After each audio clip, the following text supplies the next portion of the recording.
বিসমিল্লাহির রহমানির রহিম। প্রিয় দেশ এবং দেশের বাহিরের বন্ধুগণ, সবার প্রতি রইল সালাম। আজ গুরুত্বপূর্ণ একটি বিষয় নিয়ে আলোচনা করিব, যে বিদেশ এবং দেশের বন্ধুগণ একটু মনোযোগ দিয়ে শুনেন। সাকসেশন সার্টিফিকেট কোর্ট হইতে পাওয়ার জন্য কি পদ্ধতি এবং কোন প্রক্রিয়ায় কিভাবে পেতে পারেন, চলেন জেনে আসি।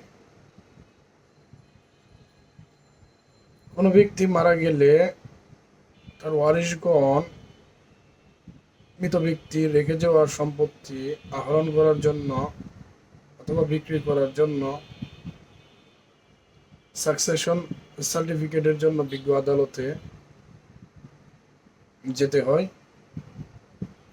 আর প্রত্যেক জেলায় তৃতীয় যুগ্ম ডেলিগেট কোর্টকে এটা অর্পণ করা হয়েছে। সাকসেশন সার্টিফিকেট তুলতে কি কি ডকুমেন্ট লাগবে? প্রথমে মৃত ব্যক্তির মৃত্যুর সনদ, যদি হসপিটাল মারা যায় ডেথ সার্টিফিকেট ওই হসপিটাল থেকে, আর যদি বিদেশ মারা যায় ওই বিদেশি হসপিটাল থেকে ডেথ সার্টিফিকেট এবং দূতাবাসের কনসালটেন্সির প্রত্যয়নপত্র। তারপর ওয়ারিশানা সার্টিফিকেট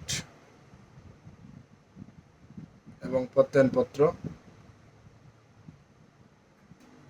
চেয়ারম্যান মেম্বার অর্থাৎ কাউন্সিলর, ইউনিয়ন লেভেলে চেয়ারম্যান এবং পৌরসভা লেভেলে মেয়র, সিটি কর্পোরেশন লেভেলে মেয়র, তাদের কাছ থেকে নিতে হবে। তারপর কি কি রেখে গেলে এই সাকসেশন সার্টিফিকেট এর জন্য আবেদন করতে হয়? মৃত ব্যক্তি যদি joint venture company, share, debenture, bank অ্যাকাউন্টে টাকা, তারপরে লকারে স্বর্ণ অলংকার জমা থাকলে ডিপোজিট, সঞ্চয়পত্র, গাড়ি, প্লেট সহ ইত্যাদি নানান কারণে, অর্থাৎ রাজুক থেকে যদি আপনার ভূমি অর্থাৎ ফ্ল্যাট ট্রান্সফারের জন্য যদি কোনো প্রয়োজন হয় তখন এই সাকসেশন সার্টিফিকেট লাগে।